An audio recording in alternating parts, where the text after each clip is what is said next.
오늘 우리가 함께 읽을 말씀은 사사기 13장 24절부터 25절까지 두 절 말씀입니다.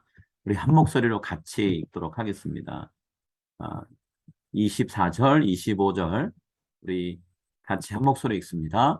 그 여인이 여인이 아들을 아들을 낳음에 낳음에 그의 그의 이름을 이름을 삼손이라 삼손이라 하니라. 하니라.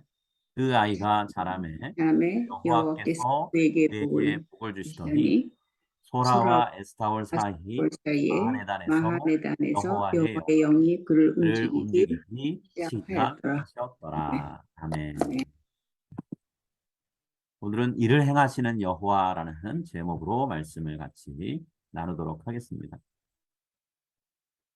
우리는 흔히 누군가 일을 만든다라는 말을 하게 되면요, 그 안에 좀 부정적인 의미를 담아서 말할 때가 많죠.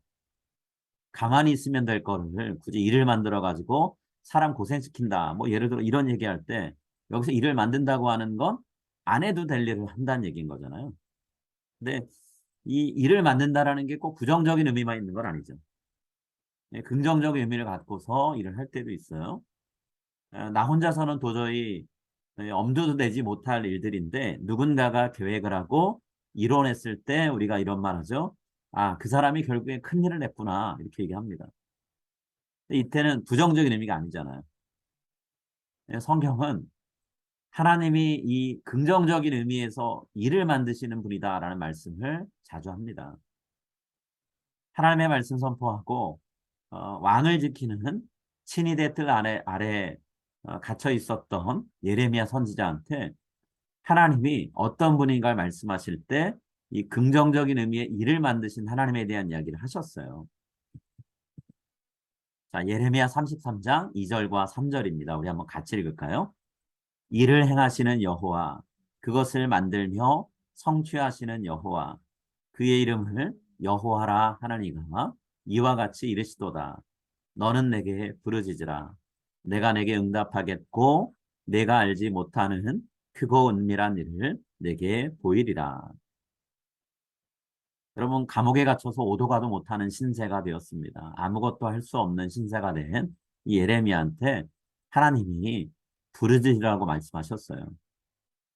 필요한 일이 있다면 계획할 거고 진행할 거고 반드시 이루실 하나님이시니까 그 하나님을 믿고 기도하라는 의미죠. 하나님의 말씀을 전한 대가로 고난 중에 있는 예레미야를 향해서 하나님은 예레미야야, 지금 감옥에 갇혀서 오도 가도 못하고 아무것도 못하는 그런 상황 중에 있지만 절망하지 말아라, 소망을 품어라, 이렇게 말씀을 해 주시는 거예요. 여러분, 우리가 예레미야 똑같은 형편에 처하진 않겠지만 어, 절망을 경험하게 되는 일들은 참 많죠. 다양해요. 한 예로 남들은 당연히 결혼하면 부부가 함께 같이 살다 아이를 갖는 거라고 생각을 합니다. 근데 불임에 빠져서 임신도 하지 못하는 가정들이 주변에 참 많죠. 또 불임을 어떻게든 해결해 보려고 인공수정을 시도해 보는데 번번이 실패해서 절망하고 상처 입는 가정들도 많이 있어요. 젊은 부부라고 인공수정 시도해서 실패할 때 마음이 괜찮고 몸이 괜찮은 거 아니죠. 힘들거든요. 자, 아이를 임신했다고 하자고요. 임신했어도 중간에 아이가 또 잘못되어서 유산을 경험한 일들도 많죠. 아이를 낳아서 내 품에 내가 품어본다, 안아본다라는 게 쉬운 일이 아니에요. 불임 가정에게는 혹은 유산을 자주 경험하는 가정에게는 꿈 같은 일이에요. 이럴 때 하나님이 개입하셔서 이 꿈 같은 일을 실행하실 때가 있죠. 유산 겪지 않고 아이를 어렵게 얻었는데 잘 낳아서 기르게 하시는 걸 볼 때가 있다라는 거예요. 오늘 우리가 읽고 있는 본문 삼손의 이야기, 삼손 가정의 이야기가 딱 그 이야기를 해주고 있죠. 마노아의 아내를 하나님이 찾아오셔서 네가 그동안에는 아이를 갖지 못해 고생했지만 이제 아이를 임신할 것이고 건강한 아들을 낳을 거야 라고 말씀해 주셨어요. 13장 5절 말씀인데요. 13장 5절 말씀. 13장 5절에 이렇게 되어 있습니다. 보라 내가 임신하여 아들을 낳으리니. 하나님의 사자를 보내서 해주신 말씀이에요. 자, 이 약속은요, 얼마 지나지 않아서 말씀하신 그대로 이루어졌습니다. 마노아의 아내가 아들을 낳았어요. 그리고 그 아이가 장성해서 청년이 될 정도로 건강하게 잘 자랐다는 거예요. 아무 이상이 없었다는 거죠. 13장 24절 말씀에 그 내용이 있습니다. 13장 24절인데요. 제가 읽겠습니다. 그 여인이 아들을 낳음에 그의 이름을 삼손이라 하니라. 그 아이가 자라매 여호와께서 그에게 복을 주시더니. 하나님은 마노아의 가정에 아들을 주겠다고 약속하셨고요. 그 약속을 신실하게 지켜주셨어요. 그 약속이 이루어질 때까지 얼마나 오랜 시간이 걸렸을지는 모르죠. 성경의 기간이 얼마다라고 얘기하진 않습니다. 그렇지만 그렇게 오래 걸리진 않았을 거예요. 그렇다고 해도 이 약속이 이루어지기 전까지 그것이 단 며칠이든 몇 달이든 혹은 1년이나 몇 년이든 기다린 사람한테는 쉬운 시간은 아니죠. 마노아와 그 아내는 끊임없이 기도하면서 인내를 했을 거예요. 임신이 되었다 하는 것을 알았을 때 그 순간부터 더더욱 긴장했겠죠. 어렵게 얻은 아이인데 혹시라도 뱃속에서 잘못돼서 유산되면 어떡할까라는 염려가 있을 수 있잖아요. 그런 경험한다고 하면 모든 소망이 다 끊어진 것처럼 여겨질 거예요. 자, 그런데 그 아이가 하나님의 은혜로 잘 자랐습니다. 하나님은 그 아이를 향해서 풍성한 복을 더해 주셨다라고 오늘 본문을 얘기하고 있어요. 삼손이라고 이름 붙인 이 아이, 하나님이 이 아이, 이 아이는요, 일을 만들고 그 일을 성취하는 하나님의 손길로 태어난 아이죠. 마노아와 그의 아내가 애쓴다고 노력한다고 마음에 원한다고 아들이 생기는 게 아니었잖아요. 사람의 힘으로는 생길 수 없는 아이였는데 하나님이 주신 거잖아요. 자, 이런 하나님, 일을 만드시고 성취하시는 이루신 하나님을 향해서 오늘 우리가 품어야 될 자세가 있다고 하면 어떤 걸까요? 아무것도 바랄 수 없는 상황 가운데 있을 때 하나님을 바라보면서 하나님의 약속을 구하고 기다리는 거겠죠. 하나님 제 인생에, 제 삶에, 저희 가정에 새로운 일을 이루어주시기를 원합니다. 그 일이 어떤 것인지 다는 모르지만 하나님이 약속해 주시고 이루어 주십시오라고 간구하는 게 필요하겠죠. 우리 힘으로는 이룰 수 없으니까요. 자, 일을 만드시는 하나님. 내 힘으로는 도저히 넘어설 수 없고 이룰 수 없다고 생각되는 그 일을 만들어서 이루실 하나님. 그 하나님께 도움의 손길을 내미는 거. 이게 우리 하나님 앞에 취해야 되는 자세인 거죠. 아브라함이 하나님을 향해서 품었던 믿음의 자세, 신뢰의 자세를 우리가 품는 것이 필요하다는 말이에요. 여러분, 아브라함은 하나님 앞에 어떤 자세를 보였을까요? 로마서 4장 18절부터 22절에 바울은 아브라함이 하나님 앞에 어떤 자세를 보였는가를 말씀하고 있어요. 우리 로마서 4장 18절과 22절 말씀 한번 같이 읽겠습니다. 아브라함이 바랄 수 없는 중에 바라고 믿었으니 이는 내 후손이 이같으리라 하신 말씀대로 많은 민족의 조상이 되게 하려 하심이라. 그가 백세나 되어 자기 몸이 죽은 것 같고 사라의 태가 죽은 것 같음을 알고도 믿음이 약해지지 아니하고 믿음이 없어 하나님의 약속을 의심하지 않고 믿음으로 견고해져서 하나님께 영광을 돌리며 약속하신 그것을 또한 능히 이루실 줄을 확신하였으니 그러므로 그것이 그에게 의로 여겨졌느니라. 아멘. 하나님이 약속하신 아들 삼손이 태어났습니다. 잘 자랐어요. 여기까지는 참 귀하고 감사한 일인데 아직 하나님의 약속 중에 이루어지지 않은 게 있죠. 삼손이 이스라엘 백성을 구원하는 구원자로 서는 거예요. 블레셋과의 싸움을 삼손이 이끌고 이스라엘 백성을 억압해서 해방시키는 것. 이건 아직 이루어지지 않았잖아요. 자, 하나님이 아들만 준다라고 말씀하지 않으셨죠? 그 아들을 통해 이루실 일이 있다고 얘기했습니다. 13장 5절 뒷부분에 이렇게 돼 있어요. 그가 블레셋 사람의 손에서 이스라엘을 구원하기 시작하리라 하시니. 앞으로 우리가 삼손의 이야기를 보다 본격적으로 읽게 될 텐데요. 삼손의 이야기에서 우리가 보게 되는 삼손의 모습이 있습니다. 어떤 모습이냐면 삼손의 마음 가운데는 이스라엘 백성을 구원할 구원자로 일하고자 하는 마음이 전혀 없었다는 거예요. 삼손이 한 거라곤 자기 눈에 보기에 좋은 여자들, 눈에 드는 여자들 쫓아다니면서 어, 사랑놀이 하느라 바빴죠. 젊은 청년이었으니 혈기 넘쳤을 거고요. 욕망이 넘쳤을 겁니다. 근데 그거를 사랑이라는 이름으로 발산하고 다니는 일, 그거 하려고 하는 것밖에는 삼손의 마음 가운데 없었거든요. 자기 민족을 구원해서 자유롭게 살 수 있도록 해방시키겠다. 이런 마음은 삼손의 마음 가운데 없었어요. 그저 어여쁜 여인 만나서 그 여인과 사랑하고 가정을 이뤄서 평화롭게 사는 행복한 삶을 꿈꿨다라는 거예요.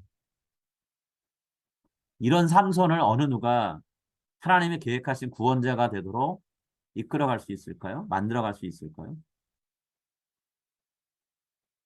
삼손 자신도 그렇게 만들 수 없고요. 삼손의 부모는 더더욱 말할 것도 없고 주변에 있는 이스라엘 백성 중에 어느 누구도 그렇게 할 사람이 없었다라는 거예요.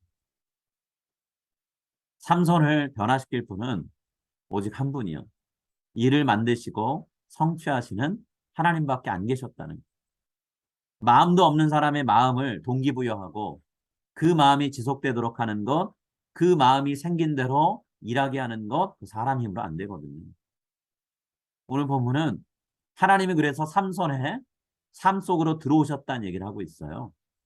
25절 말씀에 하나님이 그분의 영을 삼손 안에 불어넣으셔서 삼손을 통해 하고자 하시는 일을 시작하신다라고 되어 있습니다. 25절 말씀 우리 같이 읽겠습니다. 소라와 에스돌 바울 사이 마하네단에서 여호와의 영이 그를 움직이기 시작하셨더라. 여러분 여호와의 영이 삼손을 움직이기 시작했다고 오늘 본문이 얘기하죠. 여기 움직인다는 표현이 어떤 뜻을 갖고 있을까요? 강하게 휘저는다는 얘기예요. 가만히 그냥 살짝살짝 부드럽게 만진다가 아니고요. 있는 힘껏 휘저어서 요동치게 만든다는 거예요. 삼손은 본인 스스로는 구원자로 나설 마음이 전혀 없이 무덤덤하게 가니까 하나님이 그 마음을 뒤흔드신 거예요. 내가 이렇게 있으면 안 되겠다라고 움직일 수밖에 없게 만들어 버리셨다는 거죠. 강하게 역사하셨다는 얘기예요. 강권적으로 역사하셨다는 얘기예요. 삼손이 이스라엘 구원 사역에 동참할 의지 전혀 없잖아요. 자기 자신이 사랑할 여자 만나는 거에 온통 마음이 팔려 있으니까 어쩔 수 없이 선택한 방법, 삼손의 인생을 뒤흔드는 일을 하시는 거예요. 그의 마음을 뒤흔드시는 거예요. 자, 어떤 일 할 마음이 있다고 해도요.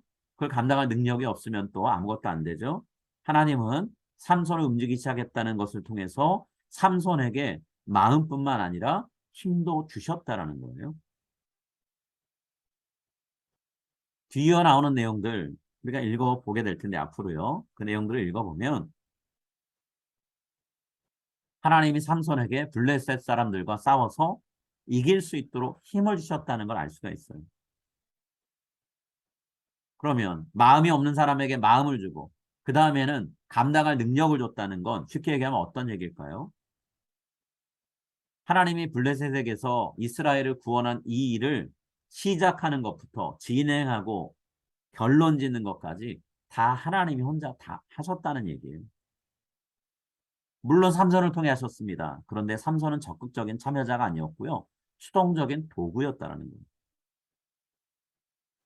삼손이 적극적으로 하나님의 뜻을 헤아리면서 협력을 했다면 더 좋았겠죠. 그렇지만 그런 일은 이 시작 전부터 끝 지점까지 일어나지 않아요.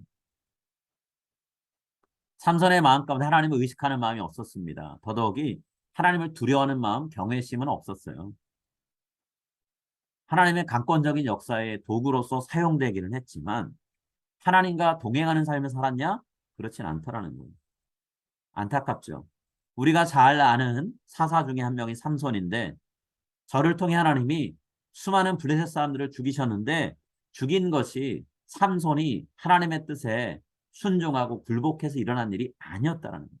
단 한 번도 그런 일이 없다는 거예요. 삼손의 마음 가운데는 어떻게 하면 내가 이 세상에서 정말 사랑을 마음껏 하다가 떠날까 이거밖에 없었어요. 이 세상에서 내가 누릴 수 있는 것들이 하나님과 함께하며 누리는 거, 하나님을 통해서 받는 것보다 더 좋다고 생각했다라는 거예요. 이 세상에 더 소망이 있었던 사람이 있다면 삼손이라는 거죠. 근데 우리가 성경을 읽어보면 삼손과는 다르게 자신의 삶을 전적으로 하나님을 위해서 바쳤던 사람을 또 만나게 돼요. 그 사람이 누구냐 하면 바울이에요. 바울. 하나님 정말 바울을 통해서 많은 일 하셨죠. 바울은 하나님이 자신을 쓰시고자 할 때 물론 그 전까지는 반대자의 위치에 있었지만 하나님이 부르신 것을 확실히 확인하고 난 다음부터는 바울은 완전히 하나님께 모든 걸 다 걸었죠. 하나님께 헌신했습니다. 온 마음과 정성을 다해서 하나님이 기뻐하시는 일에 자기의 모든 걸 다 걸었던 사람이 바울이에요. 그렇게 열심히 하나님의 사역에 동참했던 바울인데 바울이 평생을 살면서 가장 두려워하는 게 한 가지 있었어요. 그게 뭐였냐면 하나님을 위해서 열심히 살고 나서 마지막 인생을 마치게 됐을 때 하나님께 버림받는 자신의 모습을 보게 될까 봐 두려워했다라는 거예요. 열심히 사역하고 헌신하는 거 중요한데 하나님과의 관계가 끊어져 버려서 인생을 마치게 될 때 하나님과 거리가 멀어진 상태로 숨을 거두게 될까 바울은 그게 두려웠다라는 거예요. 그래서 바울은 늘 말하고 행동하는 걸 조심했어요. 열심히 살고 부지런히 살았지만 조심히 살았다는 거예요. 하나님을 두려운 마음으로 바라보면서 살았다는 거죠. 고린도전서 9장 27절 말씀에 바울이 어떤 마음으로 인생을 살았는가가 나오는데요. 고린도전서 9장 27절입니다. 그러므로 나는 다름질하기를 향방 없는 것 같이 아니하고 싸우기를 허공을 치는 것 같이 아니하며 내가 내 몸을 쳐 복종하게 함은 내가 남에게 전파한 후에 자신이 도리어 버림을 당할까 두려워함이라. 삼손과 바울 두 사람 모두 하나님께 쓰임받은 귀한 사람들입니다. 두 사람을 통해 하나님이 참 놀라운 일들을 많이 일으키셨어요. 그런데 두 사람은 서로 다른 마음을 품고 하나님을 대했다라는 거예요. 삼손은 하나님의 뜻과 상관없는 인생을 살았어요. 내적으로는 적어도 그랬습니다. 겉으로 볼 때 하나님의 일에 필요할 때마다 쓰임받은 사람처럼 보이지만 그러나 그건 그의 마음이 원했기 때문에 그렇게 살고자 했기 때문에 되었던 건 아니에요. 근데 반대로요. 바울은 하나님의 뜻에 전적으로 자기 인생을 맞추면서 살았다는 거예요. 오늘 우리가 따라야 될 모범이 있다면 누굴까요? 삼손이 아니에요. 능력이 많으나 하나님과 멀어진 관계로 살아가는 하나님께 쓰임받았지만 하나님께 마음을 들이지 않은 삼손이 아니라는 거죠. 하나님께 쓰임받을 때 혹시나 내가 하나님 앞에 부족한 모습이 있어서 하나님께 싫어서 버려지는 사람 되지 않을까. 늘 두려운 마음으로 겸손한 마음으로 하나님과 마음을 같이 하려고 했던 바울이 우리가 본받아야 될 삶의 모습이라는 거예요. 하나님께 초점 맞추고 하나님과 늘 동행하려고 하는 것. 이게 신앙인인 우리가 갖춰야 될 삶의 모습이라는 거예요. 오늘 말씀을 맺으면서 우리 삶에 적용할 수 있는 질문 두 가지를 여러분과 함께 나누려고 합니다. 자, 첫 번째 질문은요. 나는 하나님이 내 인생에 우리 교회에 우리 가정에 이 세상 속에서 일하실 때 그 일하심에 대해서 얼마나 관심을 기울이며 살고 있나요? 삼손처럼 내 인생, 내 사랑, 내 관심사 여기에만 집중하며 사나요? 아니면 하나님이 뜻하신 바가 무엇인가를 늘 물으며 하나님이 부르실 때 기꺼이 응하려고 했던 바울처럼 살고 있는 두 번째 질문입니다. 하나님이 쓰시겠다고 부르실 때 나는 기쁜 마음으로 동참하고 있나요? 아니면 마지못해 동참하게 되나요? 네, 우리의 마음을 자꾸만 하나님이 돌아보게 만드시는 것 같아요. 그래서 무언가 몸으로 움직이기 이전에 우리가 하나님과 어떤 마음의 소통을, 교제를 하면서 가고 있는지를 우리가 함께 확인하면서 매 순간을 갔으면 합니다. 삼손처럼 쓰임받긴 했지만 자기 일에 관심만 가득했던 사람이 아니라 기왕에 쓰임받는 것, 하나님의 마음을 헤아리면서 가려고 했던 바울과 같은 삶을 사는 우리가 다 되었으면 합니다. 우리 같이 기도하겠습니다.